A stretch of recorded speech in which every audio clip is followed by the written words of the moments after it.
వర్తిస్తుంది. 200 యూనిట్లు అంటే దాదాపుగా మన ఇంటి లోపల ఫ్యాన్లు తిరగచ్చు, కూలర్లు తిరగచ్చు, గ్రైండర్ పట్టుకోవచ్చు, బల్బులు వెలగచ్చు, ప్రతిదీ ఇంట్లో బోర్ ఉన్నా కూడా బోర్ కూడా నడిపించుకోవచ్చు. 200 యూనిట్ల కరెంట్ అంటే సరిపోతుందిగా మన అందరికి. 200 యూనిట్ల కరెంట్. ఇంతకుముందు ఉమ్మడి ఆంధ్రప్రదేశ్ లోపల దాదాపుగా మనకు 1600, 1800, 1300, పల్లెటూరులో అయితే 600-700 రూపాయల కరెంటు బిల్ వస్తుండే. వాస్తవంగా మళ్ళీ పొద్దుగల పోతే రాత్రి 5 గంటలకు, సాయంత్రం 5 గంటలకు, 6 గంటలకు వచ్చిన పరిస్థితులు ఉండే. అలాంటి పరిస్థితి నుండి ప్రభుత్వం తీసుకున్న నిర్ణయం ఏంటంటే 200 యూనిట్ల వరకు కరెంటు కాల్చుకుంటే ఫ్రీగా కరెంట్ ఇద్దామనే ఉద్దేశంతో ప్రభుత్వం నిర్ణయించింది. అది అమలు చేసింది. పల్లెల లోపల, పట్టణాల లోపల ఇప్పటికీ నిరవధికంగా ఆ పథకం అనేది నడుస్తుంది. ఇంకా ప్రభుత్వం ఆలోచించి ఇంకేం చేసిందంటే వడ్డీ లేని రుణాలు, మహిళా సంఘాలకు వడ్డీ లేని రుణాలు 1,00,000 రూపాయల వరకు ఇచ్చింది. రైతు భరోసా పథకం అనేది త్వరలో అంటే డిసెంబర్ 7 వరకు. ఎందుకు అంటే ఇన్ని రోజులు ఎందుకు లేట్ అయిందని చెప్పి మీ అందరి లోపల అనుమానాలు ఉండొచ్చు.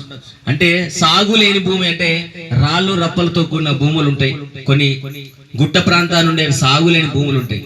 ఆ భూములకు మాత్రం రైతు భరోసా పథకం అనేది వర్తించదు. ఖచ్చితంగా సాగేసిన భూములకు ఖచ్చితంగా రైతు భరోసా పథకం 2 దఫాలుగా 7,500, 7,500 చొప్పున సంవత్సరానికి 15,000 రూపాయలు మాత్రం ప్రభుత్వం అందిస్తుంది. రుణమాఫీ దాదాపుగా చాలా మందికి అయింది. ఇంకొక 25% మందికి రైతులకు మాత్రం రుణమాఫీ కాలే అంటున్నారు. ఖచ్చితంగా రుణమాఫీ అవుతుంది, అయి తీరుతుంది. ఇంకొక విషయం ఏంటంటే ఇప్పటి వరకు చాలా మంది పల్లెటూరు లోపల కానీ, పట్టణాల లోపల కానీ చాలా మంది నిరుద్యోగులు, నిరాశతోటి, నిస్పృహతోటి ఉన్న వాళ్లకు ప్రభుత్వం ఏం చేసింది అంటే ఈ సంవత్సర కాలం లోపల 50,000 ఉద్యోగాలు ప్రకటించింది, ఇచ్చింది. ఈ విషయం మీ అందరికీ తెలుసు. 50,000 ఉద్యోగాలు ఇప్పటి వరకు ఇచ్చింది.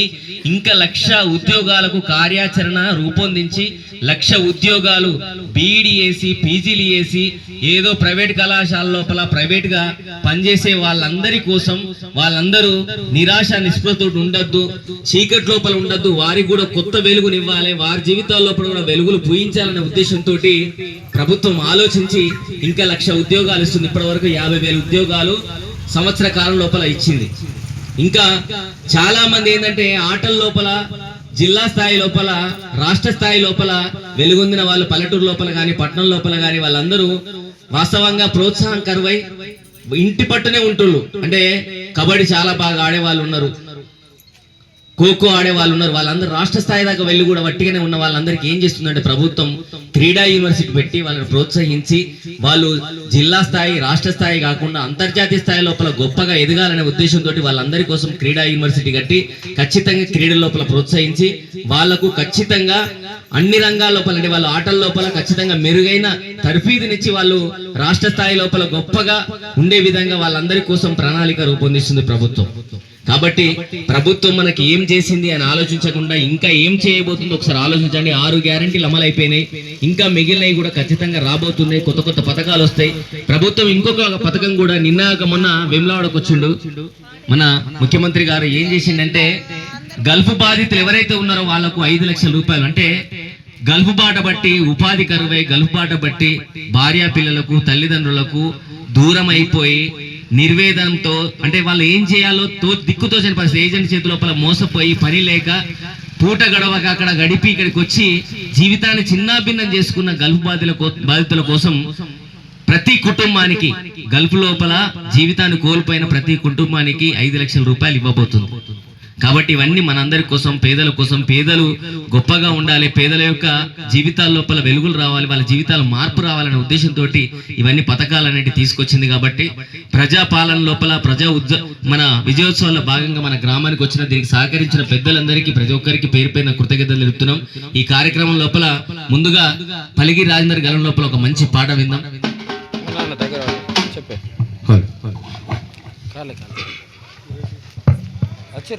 తెలంగాణ గడ్డ మీద ఓ సందా మామయో, ప్రజాపాలన వచ్చింది ఓల సందా మామయో.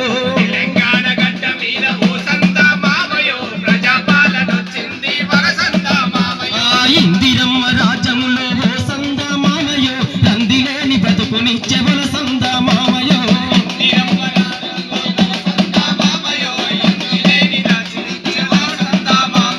సర్కారు జోడు జూడు సంక్షేమం తీరు చూడు,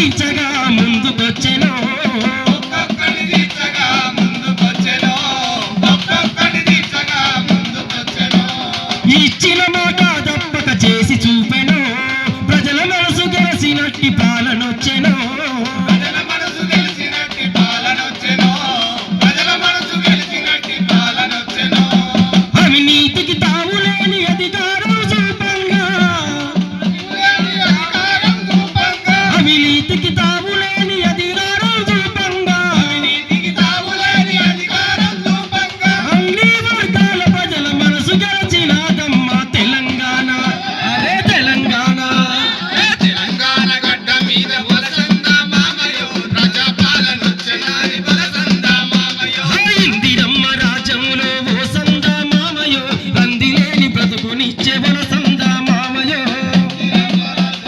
వలసంద మామయో రందిలేని బతుకునిచ్చే వలసంద మామయో మహిళ ప్రగతి లక్ష్యమంటూ సాగుతున్నదో ఉచిత బస్సు ప్రయాణము అమలు చేసెను ఉచిత బస్సు ప్రయాణము అమలు చేసెను ఉచిత బస్సు ప్రయాణము అమలు చేసెను పేదవాళ్ళ బతుకు మార్చ పథకం వచ్చెను 500కి గ్యాసు పంచుతున్నదో 500కే గ్యాసు పంచుతున్నదో 500కే గ్యాసు పంచుతున్నదో పేదోడికి చిరునవ్వు ప్రజాపాలనే ఇవ్వు పేదోడికి చిరునవ్వు ప్రజాపాలనే ఇవ్వు మధ్య తరగతి కష్టం తరివేయడమే ఇష్టం తరగతి కష్టం తరివేయడమే ఇష్టం ఇందిరమ్మ రాజ్యములో ప్రతి మహిళ మా లక్ష్మి తెలంగాణ అరే తెలంగాణ కానగడ్డ మీద ఓ సంద మామయో ప్రజాపాలనొచ్చినాది వలసంద మామయో ఇందిరమ్మ రాజ్యములో ఓ సంద మామయో రందిలేని బ్రతుకునిచ్చే వలసంద మామయో తిరమ్మ రాజ్యములో ఓ సంద మామయో రందిలేని బతుకునిచ్చే వలసంద మామయో ఎకరానికి 10,000 వేయనున్నదో రైతు భరోసాతో వచ్చి నెచ్చి నిలిసెను రైతు భరోసా నిలిచి నిలిచెను రైతు భరోసా నిలిచి నిలిచెను సన్నదారు రైతులకు నిధులనిచ్చెను అవినీతిని అరికట్ట అడుగులేసెను అవినీతిని అరికట్ట అడుగులేసెను అవినీతిని అరికట్ట అడుగులేసెను రైతు బాధ తీర్చగా రాజులేని ప్రగతి చూడు బాధనిచ్చగా రాజులేని ప్రగతి చూడు రైతు బాధగా తీర్చగా రాజులేని బ్రతుకు చూడు బాధగాదురా రాజులేని ప్రగతి చూడు ఇందిరమ్మ రాజ్యములో ప్రతి మహిళ మా లక్ష్మి తెలంగాణ తెలంగాణ తెలంగాణ గడ్డ మీద ఓ సంత మామయో ప్రజాపాలనొచ్చినాది వలసంద మామయో ఇందిరమ్మ రాజ్యములో ఓ సంద మామయో అందిలేని బ్రతుకునిచ్చే వలసంద మామయో తిరైన రాజ్యములో ఓ సంత మామయో రందిలేని బతుకునిచ్చే వలసంద మామయో ఇందిరమ్మ రాజ్యములో ఓ సంద మామయో రందిలేని బ్రతుకునిచ్చే వలసంద మామయో ఇలా ప్రభుత్వం ప్రతి గడప గడపకు వస్తుంది, ఏదో ఒక పథకం రూపం లోపల ప్రతి గడపకు వస్తుంది, ప్రతి జీవితాల లోపల వెలుగు నింపుతుంది. ఏ పథకం తీసుకున్నా కానీ అది ప్రజలకు ఉపయోగపడే పథకం. గృహజ్యోతి పథకం కానీ, మహాలక్ష్మి పథకం కానీ